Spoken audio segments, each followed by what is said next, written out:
Bonjour à toutes et à tous. Deuxième séance dans le cadre du cours de la responsabilité civile du semestre 3 de l'année universitaire 2020-2021. La première séance était une introduction à la matière. Donc, dans cette première séance, on a insisté sur la notion de la responsabilité. Une notion qui se trouve au cœur de chaque système juridique et qui traduit tout simplement l'idée que chacun doit répondre de ses actes et assurer les conséquences de ses actions. Donc, le responsable, c'est celui qui doit répondre de ses actes. Ça, c'est la responsabilité d'une manière générale. En particulier, la responsabilité civile peut être définie comme l'obligation de réparer un préjudice causé à autrui. Donc, on parle d'une obligation de réparation. En droit de la responsabilité civile, le cours tourne autour de cette obligation de réparation. La victime reçoit réparation. Souvent, cette réparation est sous forme du versement d'une somme d'argent qu'on appelle dommages et intérêts.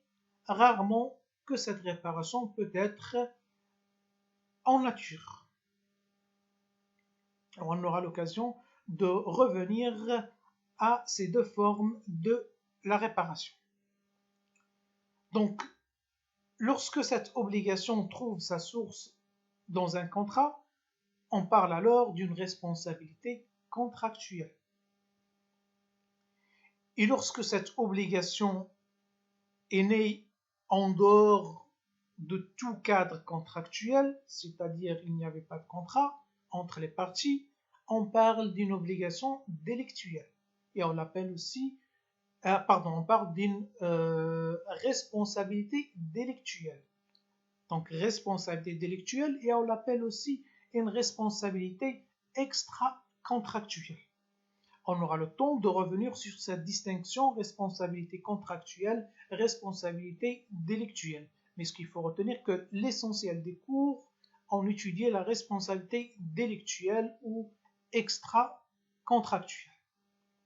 Donc, ça c'était l'introduction, la séance précédente consacrée essentiellement à la notion de la responsabilité. Donc, ce qu'il faut retenir que la responsabilité civile traduit l'idée de la réparation, l'obligation de réparation d'un préjudice causé à autrui. À la fin de notre introduction, nous avons annoncé le plan de notre cours composé de 3 titres. Le titre premier, Généralité sur le droit de la responsabilité civile. Le titre deuxième, et c'est le fond de la matière, dans lequel on va exposer les conditions de la responsabilité civile d'une manière plus simple. Si vous avez causé un dommage à autrui, à un proche, un voisin ou un lointain, comment le droit va procéder pour régler cette situation? Lorsqu'il va régler cette situation, c'est-à-dire soit assurer la réparation, soit réfuter toute prétention à la réparation. Et enfin, titre troisième, la mise en œuvre de la responsabilité civile, c'est-à-dire essentiellement l'action en responsabilité civile. Commençons par le titre premier. Titre premier, généralité sur le droit de la responsabilité civile. Ce titre va nous permettre de comprendre le cadre global de la responsabilité civile, la philosophie de la responsabilité civile et même la finalité de la responsabilité civile qu'on va voir dans le chapitre premier.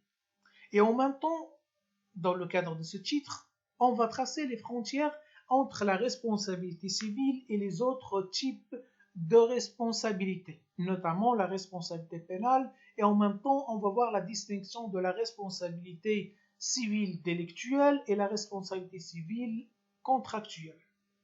Donc, lorsqu'on parle de la responsabilité civile, donc ça se compose en deux.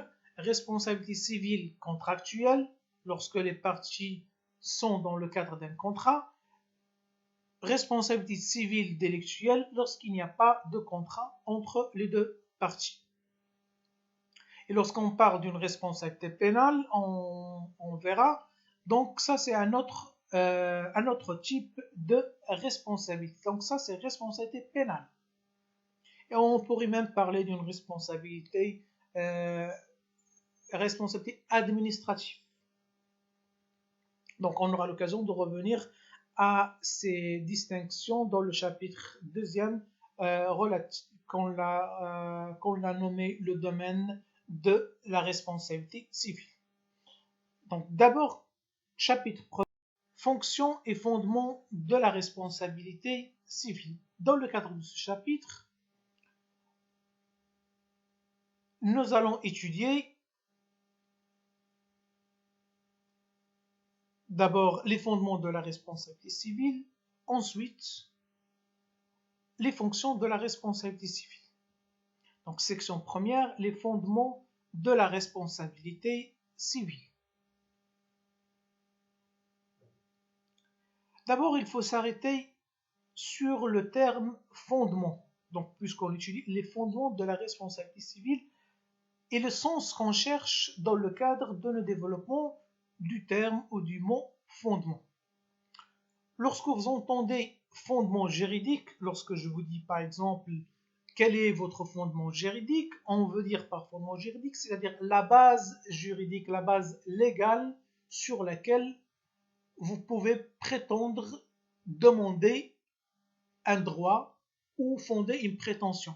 Généralement, la base juridique, le fondement juridique, c'est un texte de la loi ou ça peut être une jurisprudence. C'est-à-dire, quelle est la règle du droit? C'est ça le fondement juridique, c'est-à-dire quelle est la règle de droit qui va constituer le fondement ou la base de votre prétention, de votre demande.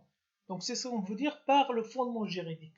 Donc, en droit, à chaque fois qu'on souhaite demander quelque chose en justice, on ne peut pas y aller sans avoir un fondement juridique, c'est-à-dire une règle de droit, du droit objectif qui va nous permettre d'avoir cette possibilité de réaliser un droit subjectif. Ça, c'est pour revenir au cours de introduction à l'étude de droit. Donc, c'est ça ce qu'on veut dire par fondement juridique. Mais nous, on utilise le mot fondement dans un sens différent. Donc, nous, on parle d'un fondement de la responsabilité civile dans ce chapitre. On aura bien sûr le temps de revenir au fondement juridique dans les développements qui vont suivre essentiellement dans le titre deuxième. Donc, lorsqu'on parle du fondement de la responsabilité civile, c'est essayer de rechercher les explications et les justifications intellectuelles, philosophiques, je dirais même logiques, de la responsabilité civile. Plus exactement, ça consiste à poser la question et à laquelle on doit répondre en même temps. Pourquoi l'auteur d'un dommage se trouve-t-il dans l'obligation de le réparer? Donc je repose la question autrement en se demandant pourquoi il est juste de faire assumer le responsable la charge du dommage. Donc là on parle donc c'est une explication intellectuelle, c'est une explication logique, philosophique. Pourquoi le responsable doit réparer le dommage? La réponse est simple dans son principe. C'est parce qu'il a commis une faute. Une réponse qui est simple en apparence, insuffisante et inadaptée dans sa substance. La réponse est simple en apparence car auparavant, la responsabilité délictuelle a été fondée principalement et uniquement sur la faute. Aujourd'hui, ce fondement de la faute est de plus en plus en recul. Donc, ce qu'il faut retenir avant, et même pour et même pour le moment. Donc, le fondement principal de la responsabilité civile, c'était la faute. Donc, je veux dire par le fondement, c'est-à-dire pourquoi on doit répondre, pourquoi le responsable doit réparer le dommage. La réponse, c'est parce qu'il a commis une faute. Parce qu'il a commis une faute qui a causé un dommage à autrui, il doit le réparer. Ce fondement, je viens de dire, qui est insuffisant et inadapté. Pourquoi insuffisant et inadapté? Supposons que cette personne n'a pas commis une faute et pourtant il a causé un dommage. Donc, est-ce qu'il ne doit pas réparer le dommage? Ou est-ce qu'il est juste de laisser la victime sans réparation dans la mesure où le responsable ou l'auteur du dommage n'a pas commis de faute? Donc, raison pour laquelle l'évolution du droit de la responsabilité civile va conduire à trouver d'autres explications fondées pas uniquement sur la notion de la faute, mais également sur le risque, sur le fondement de la garantie, et on parle même aussi d'un principe de solidarité ou un principe de précaution. Nous allons aborder dans le cadre de cette section d'abord la faute, puis les autres fondements de la responsabilité civile.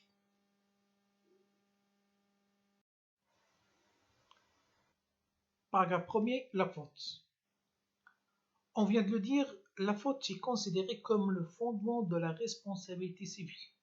Mais elle n'est pas le seul fondement, et malgré le recul de la faute comme fondement de la responsabilité civile, elle occupe toujours en droit marocain une place importante et considérée comme un élément clé pour engager la responsabilité de l'auteur d'un dommage.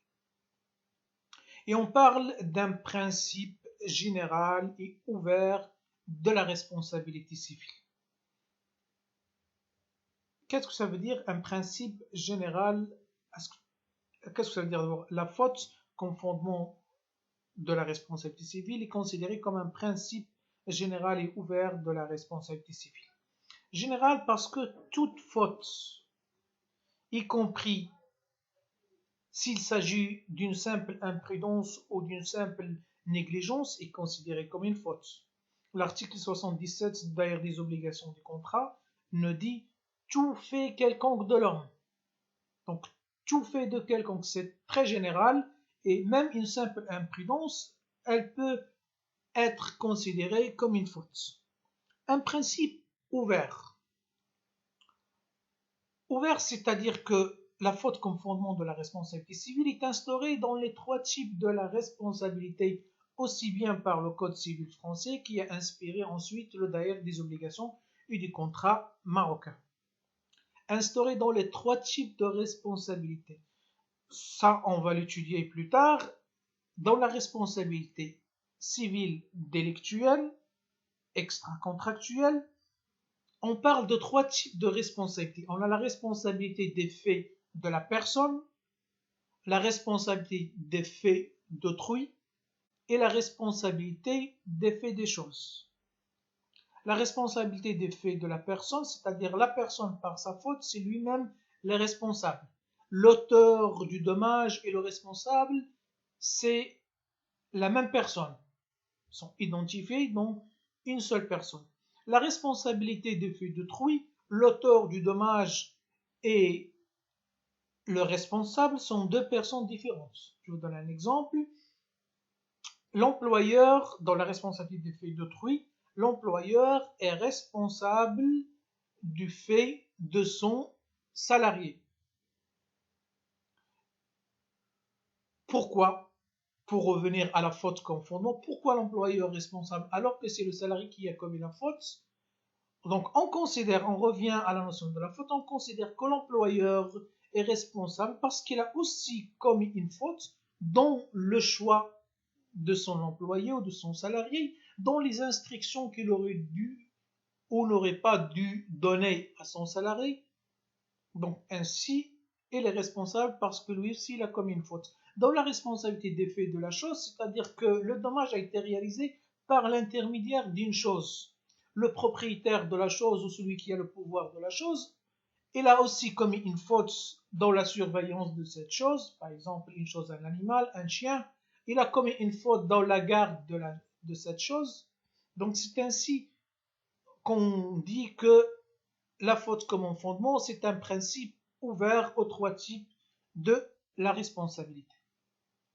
Quant aux origines de la faute comme fondement de la responsabilité civile, on dit qu'elle trouve ses origines dans une vision subjective et morale de sanctionner l'auteur d'un comportement illicite et fautif. Et ainsi, on justifie souvent la responsabilité par une faute et on parle d'une responsabilité subjective. Lorsque vous entendez une responsabilité subjective, c'est-à-dire une responsabilité fondée sur la faute, avec une vision subjective, c'est-à-dire moraliste, elle est touchée à la personne. Lorsqu'on dit subjective, c'est-à-dire elle est touchée, elle est très proche de la personne. Donc voilà ce qu'on veut dire par la faute comme fondement. Mais la question qui se pose, c'est qu'est-ce que c'est que la faute? Que signifie la faute? Dans une définition, dans un sens général, la faute évoque une défaillance, un manquement à une règle. Il n'implique pas forcément à chaque fois une blâme morale ou une reproche morale. Et c'est ainsi que parfois on dit une faute d'orthographe, une faute de jeu. Donc, en général, c'est un manquement à une règle ou une défaillance quelconque. La définition que nous donne l'article 78 du Daïr des obligations du contrat considère la faute, ou la faute, selon ce texte-là, la faute consiste soit à omettre ce qu'on a été tenu de faire, soit à faire ce dont on était tenu de s'abstenir. Vous remarquez bien que cette définition reste très vague et difficilement saisissable dans son contenu. Elle nous dit la faute consiste à omettre ce qu'on était tenu de faire, soit à faire ce dont on était tenu de s'abstenir.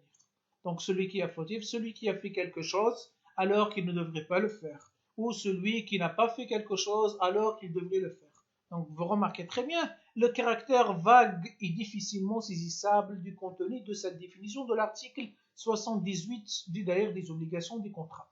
Et lorsque le texte de la loi est relativement ambigu ou pas très clair, vient le rôle des autres sources de la règle de droit, comme la doctrine ou la jurisprudence, pour donner plus de précision, plus d'éclaircissement à cette notion de la faute. C'est ainsi qu'on va voir des explications ou des analyses ou des approches de la doctrine par rapport à la notion de la faute.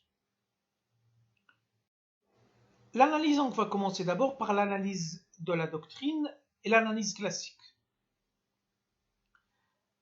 La doctrine classique, dans sa conception, envisage la faute comme un fait illicite imputable à son auteur. Donc c'est la définition célèbre qu'on a de la doctrine classique, un fait illicite imputable à son auteur. Cette définition fait apparaître deux éléments, un élément objectif et un élément subjectif. L'élément objectif, c'est l'illicité résultant d'une atteinte à un droit ou à un manquement à une obligation ou à un devoir. Donc c'est illicite de manquer à un devoir ou à une obligation. L'élément subjectif, c'est l'imputabilité. Que signifie l'imputabilité? L'imputabilité signifie que l'auteur doit avoir agi en pleine conscience de l'acte qu'il a accompli pas. Il doit en avoir compris la nature et la portée. Autrement dit, et toujours selon la conception classique, l'auteur de la faute doit être doté d'une capacité de discernement. C'est-à-dire lorsqu'il a commis cette faute, pour lui reprocher cette faute, il est considéré comme fautif et engagé la responsabilité civile. Au moment où il a commis cette faute, il doit en avoir compris la nature et la teneur et la portée.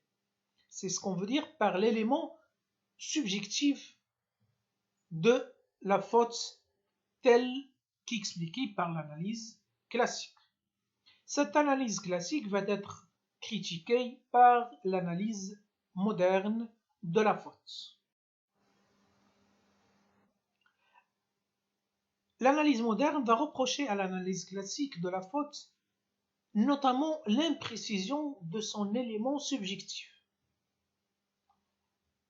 Deuxième point, elle va lui reprocher aussi la connotation excessivement, c'est-à-dire exagérée, de l'élément subjectif et moral. Et elle va proposer donc une définition. Là, on va retenir une définition célèbre de la doctrine qui figure dans un livre, dans le traité de la responsabilité civile des auteurs des frères Mazot. Cette définition ne dit que la faute est une erreur de conduite telle qu'elle n'aurait pas été commise par la personne la plus avisée. La faute est une erreur de conduite, donc là elle essaye de définir la faute, c'est une erreur de conduite telle qu'elle n'aurait pas été commise par la personne la plus avisée. C'est-à-dire la personne la plus consciente, la plus avisée n'aurait pas commis cette faute. Et donc c'est une erreur de conduite. Vous remarquez là qu'on essaye de détacher la notion de la faute de l'élément subjectif par le fait de lui dire c'est une erreur.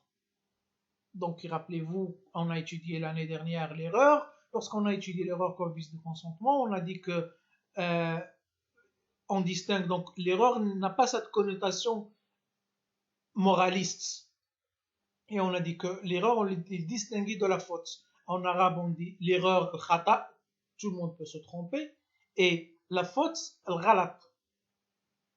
Non, c'est le contraire. C'est le contraire. C'est le contraire en arabe, me semble-t-il. Donc, la faute, elle essaye en quelque sorte, donc la définition moderne, elle essaye en quelque sorte de détacher la définition de la faute de l'élément subjectif pour le considérer comme une erreur de conduite.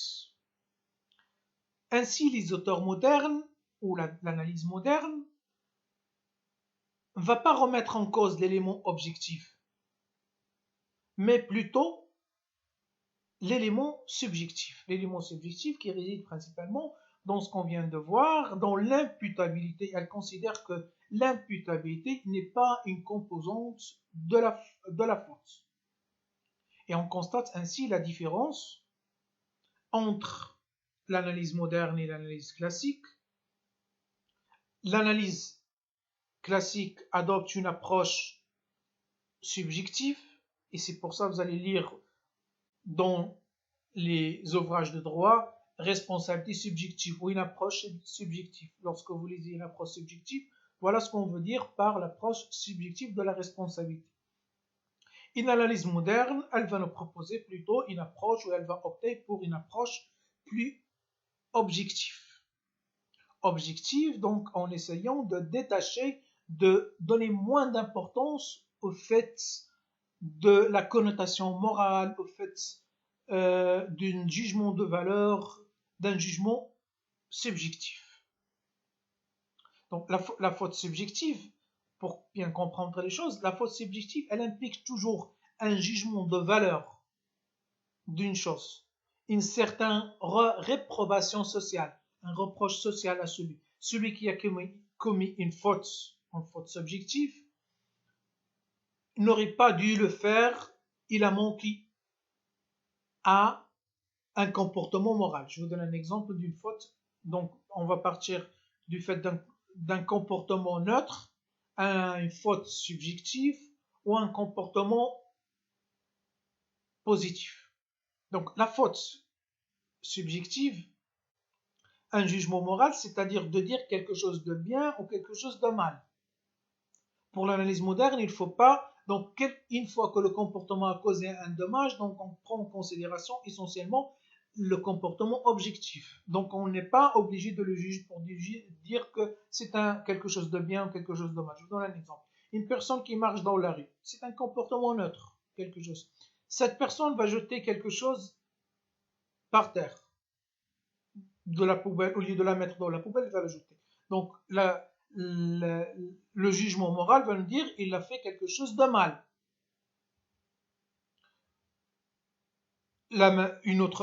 Cette personne, dans le cadre de son comportement, il ramasse quelque chose par terre pour la mettre dans le poubelle. On va dire il a fait quelque chose de bien. C'est ça ce qu'on appelle le jugement moral. Donc la faute subjective, elle implique toujours un jugement de valeur, un jugement de dire si quelque chose de bien ou quelque chose de mal.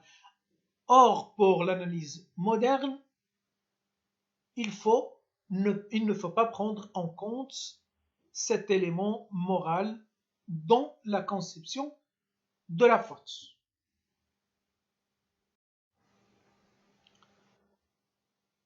Ainsi, la responsabilité civile est détachée partiellement de la faute. Mais son importance est toujours remarquée en droit marocain. Malgré le recul de la faute, elle garde toujours une certaine importance en droit marocain. L'article 77, par exemple, qui est le fondement de la responsabilité civile, ne dit ou dispose que tout fait quelconque de l'homme qui, sans l'autorité de la loi, cause sciemment et volontairement. Le fait que je souligne sur sciemment et volontairement, donc ça montre l'aspect subjectif ou la connotation subjective de la faute. Donc la faute, elle garde toujours une certaine importance en droit marocain. Mais l'évolution de la responsabilité civile, d'une approche subjective fondée essentiellement sur la faute, à une approche objective fondée pas uniquement sur la faute, mais aussi sur d'autres fondements. Ces fondements sont la garantie et le risque qu'on va voir dans le paragraphe 2e.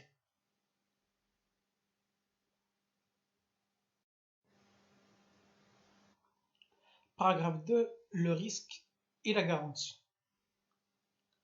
On vient de le dire, la faute comme fondement de la responsabilité civile va apparaître insuffisante et inadaptée pour expliquer les cas de la responsabilité civile. Dans la plupart du cas, des dommages résultés du progrès technologique et de la nature de l'activité humaine sont alors qu'aucune faute ne pouvait être reprochée à l'auteur ou à la personne qui pourrait être considérée comme responsable. Dans ce cadre, deux fondements supplémentaires ont été proposés, le risque et la garantie. Grand A, le risque.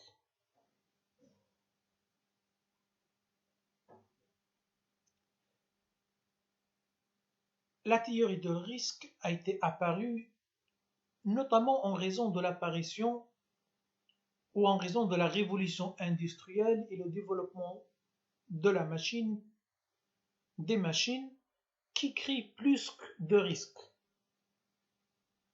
Ainsi, des dommages vont être résultés de ce développement industriel et de ce progrès technologique indépendamment de l'activité humaine, c'est-à-dire sans reprocher ou sans qu'il y aurait une faute reprochée au responsable. Donc rappelez-vous, on étudiait les fondements de la responsabilité civile. Donc on disait que le pourquoi, comment on expliquait que le responsable doit payer pour réparer le dommage. On dit parce qu'il a commis une faute, parce qu'il y a une faute. Il est apparu que parfois il n'y avait pas de faute. Et s'il n'y avait pas de faute, c'est parce qu'il y a le risque. C'est ainsi la théorie de risque ou la théorie de la garantie. On est en train d'étudier la théorie de risque dans le grand A. C'est une théorie qui était développée par la doctrine au début du XXe siècle, on l'a dit, notamment par rapport à la révolution industrielle et le développement des machines. Mais quel est le contenu? Qu'est-ce qu'on veut dire par le risque? Qu'est-ce qu'on veut dire plus exactement par la théorie des risques? À la différence de la faute, où il y a une conception subjective, malgré la présence d'un élément objectif aussi, la conception objective, à la différence de risque, euh, à la différence pardon, de la faute, le risque repose sur une conception objective de la responsabilité. Il découle d'une idée simple selon laquelle celui qui, par son activité, a créé un risque dont il est dont est résulté un dommage doit en supporter les conséquences. Donc celui qui a créé un risque par la nature de son activité doit en assumer les conséquences. On illustre cette théorie de risque par trois éléments. L'élément de risque créé, risque profit ou risque autorité. Qu'est-ce qu'on veut dire par ces illustrations? Risque créé, c'est-à-dire tout simplement celui qui profite d'une activité doit en assumer les risques.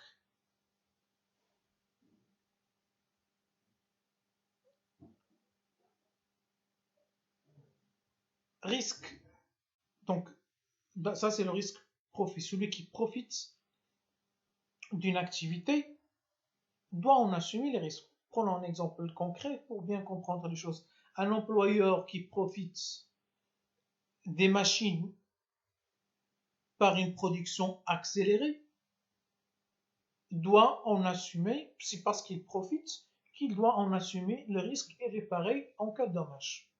Et en même temps, le risque créé, c'est-à-dire que celui qui par son activité crée un risque, lorsque par l'activité d'une personne, c'est lui qui crée le risque, donc il est normal que celui qui va supporter les conséquences de ce risque. Lorsque une personne va conduire une voiture, c'est lui qui crée le risque par la conduite, et notamment lorsqu'il conduit avec une vitesse, je ne vais pas dire excessive, mais euh, par l'augmentation de vitesse, il y a une création de risque. Donc celui qui crée le risque, en quelque sorte, il doit assumer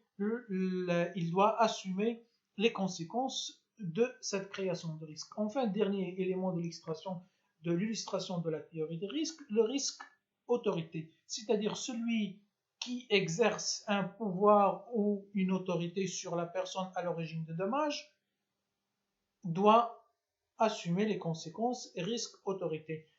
Employeur, c'est celui qui exerce une autorité sur les salariés et les employés, c'est à lui de réparer les dommages en cas de survenance d'un préjudice. Et pareil, par exemple, le père et la mère exercent une autorité sur leur enfant, pareil, ils doivent réparer les conséquences du dommage euh, causé par les personnes sur lesquelles ils exercent leur autorité ou leur euh, pouvoir. Cette théorie de risque, c'est-à-dire celui qui crée les risques, celui qui profite du risque, va en assumer les conséquences, s'explique même au niveau économique. Au niveau économique, on va imputer les risques sur celui qui profite d'une activité. Lorsqu'on va lui imputer, c'est-à-dire celui de réponse, lui-même, cela va l'inciter davantage à prendre plus de précautions. Exemple plus concret pour bien comprendre, exemple d'un employeur qui a des machines, donc il sait que s'il y a un dommage causé par ces machines ou par l'intermédiaire de ces machines, il doit assumer les conséquences, donc ainsi il va prendre ses précautions parce qu'il sait qu'en fin de compte c'est lui le responsable. Comment il va prendre ses précautions? Donc il doit veiller à l'entretien des machines, il doit faire des réparations nécessaires, etc. Donc c'est en même temps au niveau de l'analyse économique, c'est en même temps une incitation davantage à prendre plus de précautions. Donc, voilà comment s'explique, voilà le contenu de la notion ou de la théorie de risque. À côté de la théorie de risque comme fondement de la responsabilité civile, on a aussi la garantie. Grand B, la garantie. Dans la théorie de la garantie ou dans la garantie comme fondement de la responsabilité civile, à la différence de la faute et même de risque, dans la théorie de la garantie, on se place du côté de la victime pour retenir que la victime, celle-ci, est titulaire d'un droit de sécurité dont la violation doit être réparée. Donc, dans le risque et dans la faute, on se place du côté de la responsable. On dit la personne responsable a commis une faute, la responsable a créé un risque. Donc, mais dans la garantie, on se place plutôt du côté de la victime. On doit garantir la réparation à la victime. Donc, l'idée principale, c'est qu'il faut partir de l'appréciation de ce type de dommage causé à la victime et non du comportement du responsable. Donc, c'est ainsi qu'on dit qu'on se place du côté de la victime et non en essayant de prendre en considération le comportement de la personne responsable. C'est ainsi certains dommages graves doivent être dans tous les cas être garantis et recevoir réparation sans prendre en considération, ou abstraction faite du comportement de la personne responsable, et notamment lorsqu'il s'agit d'un dommage corporel. Au niveau pratique, lorsqu'il y a un accident de circulation, donc notamment lorsqu'il y a un dommage corporel, on doit assurer à la victime une réparation, même s'il n'y a pas de faute, notamment lorsqu'il s'agit d'un dommage grave corporel. Donc cette idée de garantir réparation à la victime dans tous les cas. Donc c'est l'idée qui justifie ou qui explique la garantie comme fondement de la responsabilité civile. Donc voilà les explications ou les justifications logiques et intellectuelles qui sont considérées comme fondement de la responsabilité civile. C'est-à-dire la question à laquelle on a essayé de répondre, c'est le pourquoi. Pourquoi il est juste que l'auteur d'un dommage doit le réparer, doit être considéré comme responsable. On a dit que cela s'explique dans un premier temps par la faute. La faute est apparue insuffisante et on a expliqué cette réparation par l'idée de la garantie de risque lorsque le dommage est arrivé, même en l'absence d'aucune faute.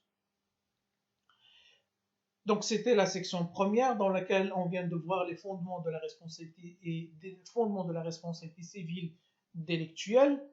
Section deuxième, les fonctions de la responsabilité civile.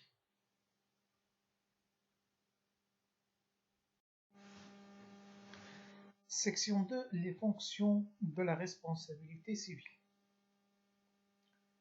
On a défini le droit de la responsabilité civile comme l'ensemble de règles permettant à la victime d'obtenir réparation pour le préjudice subi. De cette définition, c'est-à-dire que le droit c'est essentiellement va permettre, ce sont des règles visant à donner réparation à la victime. De cette définition, on va déduire la fonction principale du droit de la responsabilité civile, et la fonction principale et essentielle, c'est la réparation. À côté de la réparation, le droit de la responsabilité civile peut aussi conduire à la punition de l'auteur du dommage. Deuxième fonction de la responsabilité civile. Et enfin, l'évolution récente insiste de plus en plus sur la fonction préventive. Ainsi, réparer, prévenir, punir sont les trois fonctions de la responsabilité civile qu'on va voir dans le cadre de 3 paragraphes de la section numéro 2. Paragraphe 1er, réparer ou la fonction de la réparation. La fonction de la réparation est la fonction principale et essentielle du droit de la responsabilité civile. Et c'est exactement ce qu'on a dans l'article 77 du Code civil qui nous dit tout fait quelconque de l'homme qui cause sciemment et volontairement à autrui un dommage oblige son auteur à réparer le dit dommage. Donc on parle essentiellement de la réparation.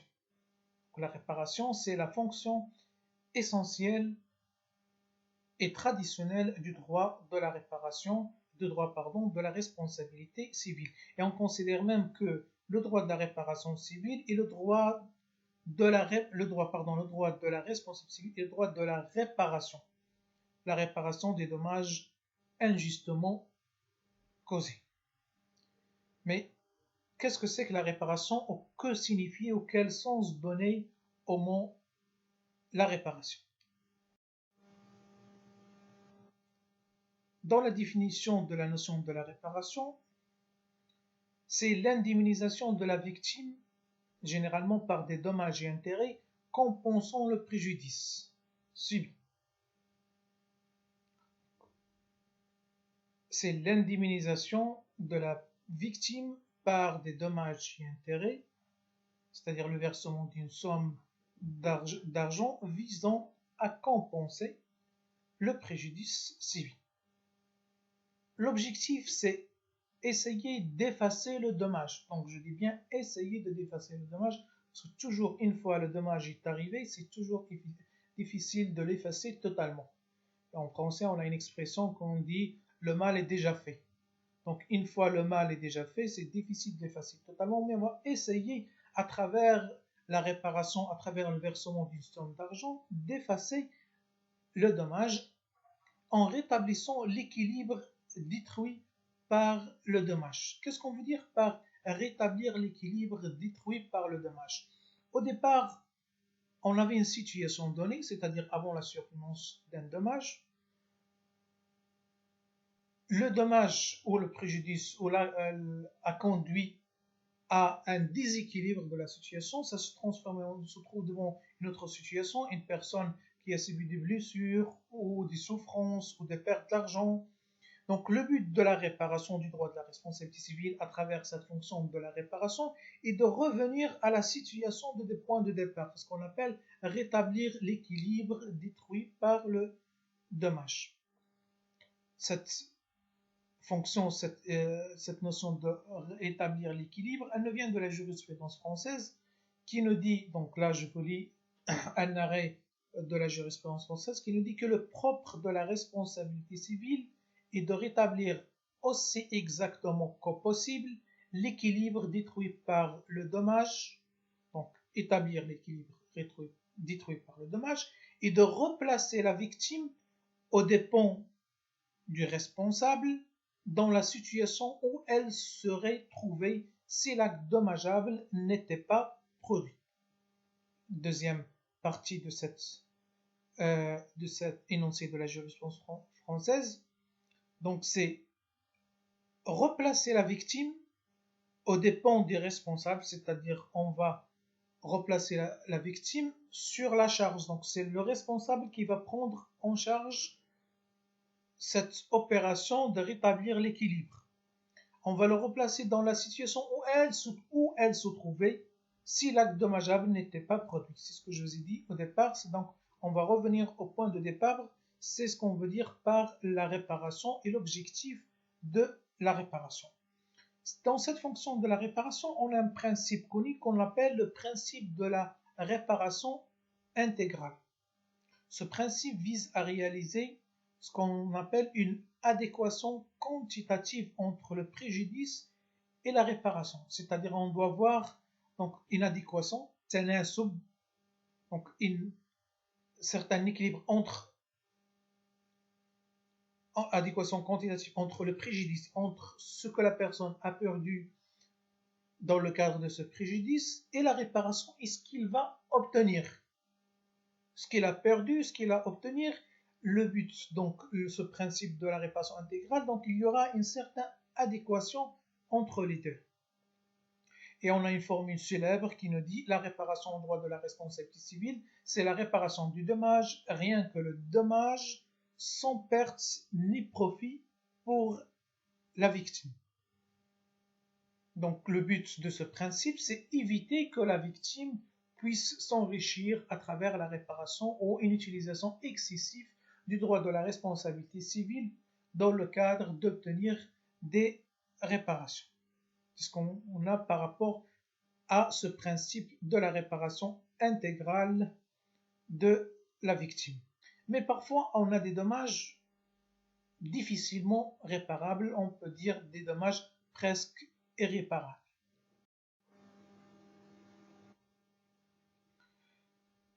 On a dit que dans la réparation, essentiellement, ça consiste en le versement de dommages et intérêts, qui est une somme d'argent. Elle vise à donner une certaine satisfaction matérielle ou morale à la victime. Donc, le droit de la responsabilité, la théorie juridique, l'intelligence humaine n'a pas trouvé autre moyen pour la réparation que de verser de l'argent. Le pouvoir magique de l'argent. Donc, elle donne satisfaction quelle que soit la situation. Donc, le but, c'est donner une certaine satisfaction matérielle ou morale à la victime à travers le versement d'une somme d'argent. Lorsque le dommage est un dommage ou un préjudice intégralement matériel, on peut parler d'une réparation complète. Mais il existe des situations difficiles à être rétablies. C'est-à-dire où la réparation, c'est difficile de parler d'une réparation intégrale. Par exemple, lorsqu'on a une souffrance physique ou morale, la perte d'un cher, donc celui qui a perdu une personne, une proche, un père ou un enfant, donc c'est difficilement, quelle que soit la réparation, c'est difficilement d'arriver à cet objectif de la réparation intégrale du préjudice. Donc malgré que l'attribution d'une somme d'argent, elle vise ou elle a pour objectif de donner une certaine satisfaction, mais la difficulté par rapport à certains types de dommages que c'est difficile d'obtenir une satisfaction totale et le droit, c'est une science sociale. Dans le domaine de sciences sociales, c'est toujours difficile d'obtenir l'absolu ou les choses d'une manière totalement complète. Paragraphe 2. Prévenir. Donc on vient de dire que parfois c'est difficile de réparer certains préjudices, raison pour laquelle prévenir vaut mieux que guérir. Comment le droit de la responsabilité civile joue cette fonction de prévention? D'abord, on sait très bien que le régime de la responsabilité civile se déclenche une fois que le dommage est arrivé, lors de la survenance d'un dommage. Mais lorsqu'on dit que la personne responsable doit assumer les conséquences de ses actes futurs, il doit répondre de ses actes.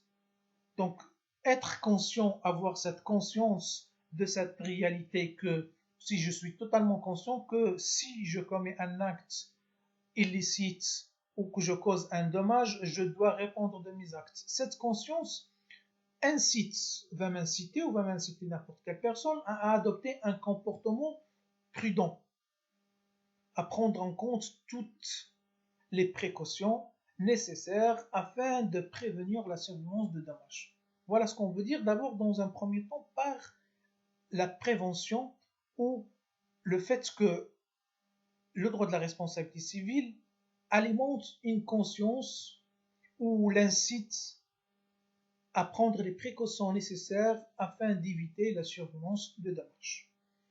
Et pas uniquement cet aspect, le droit de la responsabilité civile peut dans certains cas empêcher même la survenance d'un dommage.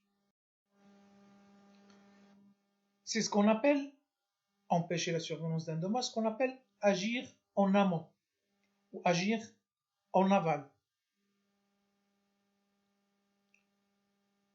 Dans la mesure où la prévention, ce n'est pas attendre que le préjudice soit causé pour condamner ensuite le responsable, mais dans cette situation ou dans cet aspect, le droit de la responsabilité civile offre la possibilité d'empêcher ce préjudice, d'empêcher la survenance même de préjudice.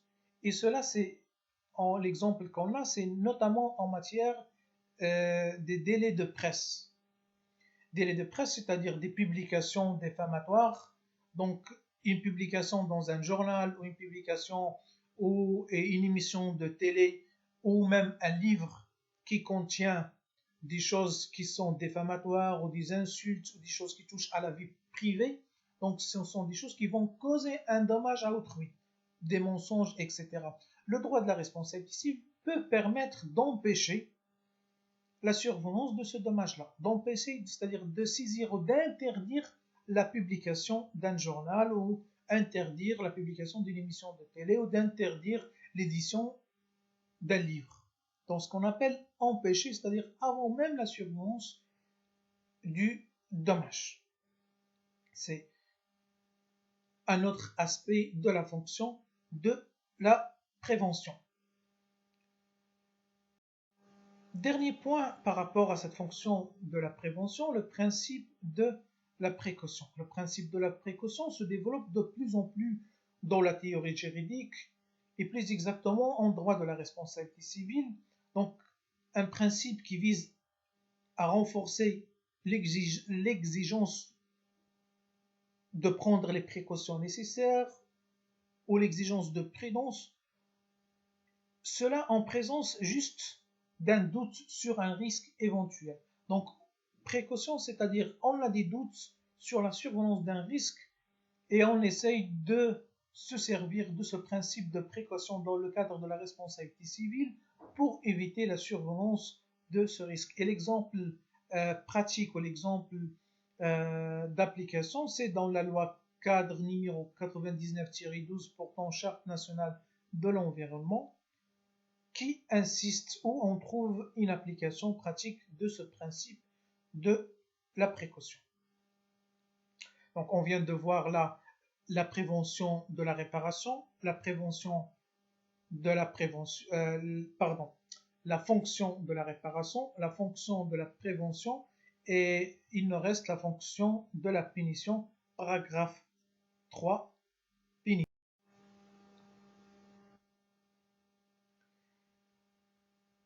Donc la fonction de la punition, ça existe aussi en droit de la responsabilité civile, et là on parle d'une peine privée à caractère pécuniaire. Sachant d'abord, lorsqu'on parle de la punition ou de la sanction, on est en droit de la responsabilité civile. C'est-à-dire on est en matière civile, pas en matière pénale. La sanction, la punition en droit pénal, c'est l'emprisonnement, donc soit une amende. L'amende, c'est la somme d'argent versée à l'État. Mais le dommage et intérêt, c'est une somme d'argent versée à la victime. Voilà la différence entre dommage et intérêt et amende. Donc on parle de la punition en matière civile. Donc lorsqu'on répare le dommage causé à la victime, le responsable subit lui-même une peine privée.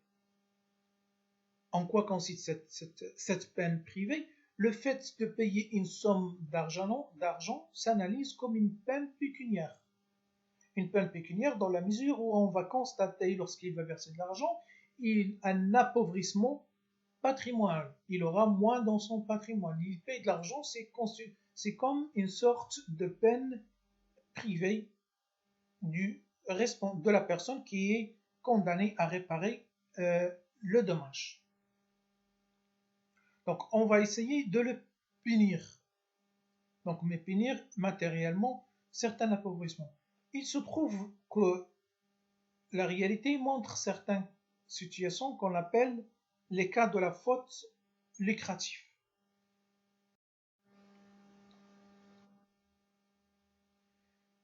Dans la faute lucrative, le responsable peut s'enrichir de sa faute. Comment ça se fait? L'auteur d'un dommage qui est condamné pourtant à le réparer, alors même avec cette condamnation de réparation, même avec le versement de l'argent, il tire de son comportement illicite un intérêt ou un profit bien supérieur au dommage causé. Donc, par sa faute, par cette faute qu'on appelle une faute lucrative, il va tirer un profit, il va gagner de l'argent par exemple, il va gagner 500. La condamnation va être condamné à payer 200. Parce que la réparation, elle répare le préjudice, mais lui, il profite. Et ce qu'on appelle la faute lucrative. La perte subie par le versement d'une indemnisation à la victime est largement inférieure, ce qu'il a perdu le responsable, inférieur au profit, au gain tiré de son comportement illicite. Donc toujours l'exemple parfait qu'on a, c'est l'exemple des délits de presse. Un journal qui va révéler par exemple des choses relatives à la vie privée d'une personne célèbre alors qu'il n'a pas le droit, et ça constitue une atteinte à la vie privée, donc s'il va lui causer un dommage, donc certes il va le réparer, et on peut le condamner à réparer le dommage, dommage matériel ou dommage moral, mais par cette révélation, par cette faute, ce qu'on appelle la faute lucrative, par ce comportement illicite, il va gagner de l'argent, c'est-à-dire il va multiplier la distribution de son journal, et par cela ce qu'on appelle une faute lucrative. Alors qu'on a en droit de la responsabilité civile, on a un principe qu'on appelle la réparation intégrale, c'est-à-dire on répare le préjudice, rien que le préjudice. Donc par rapport pour la victime, on l'a réparé que le préjudice. Et déjà on a parlé que parfois dans certaines situations, c'est difficile de parler d'une réparation complète. Et on a cette situation de ce qu'on appelle la faute lucrative. Raison pour laquelle, en face de la faute lucrative, on a ce qu'on appelle les dommages et intérêts punitifs, par exception au principe de la réparation intégrale. Cela normalement n'existe pas en droit français ou en droit marocain, mais dans la théorie juridique, notamment en droit anglo-saxon, cette pratique de dommages et intérêts punitifs existe bel et bien. Donc, cette dommage et intérêt punitif, donc elle répare en même temps le dommage et elle vise à sanctionner la faute. Donc, c'est contrairement au système juridique, comme je viens de le dire, français, qui applique strictement ce qu'on vient d'énoncer par rapport au principe de la réparation intégrale, notamment en droit anglo-saxon, consacre ce principe ou cette modalité de dommages et intérêts punitifs. Le dommage, donc la somme d'argent versée à titre d'un dommage et intérêt, donc elle excède, c'est-à-dire elle dépasse le montant des préjudices subis par la victime. Donc c'est ce qu'on vient de. Donc normalement, pour bien comprendre, normalement la réparation, elle doit être en équivalence avec le préjudice. Le dommage et intérêt punitif, c'est-à-dire que la réparation dépasse ou excède le préjudice subi par la victime. Voilà ce qu'on veut dire par le dommage et intérêt punitif qui existe bel et bien dans les pays de common, c'est-à-dire en Angleterre, aux États-Unis ou d'autres pays, et qui n'existe pas totalement en droit français. Donc voilà les trois fonctions de la responsabilité civile: la réparation, la prévention et la punition. Donc fin de la séance numéro 2, la séance prochaine, on va entamer le chapitre 2e relatif au domaine de la responsabilité civile.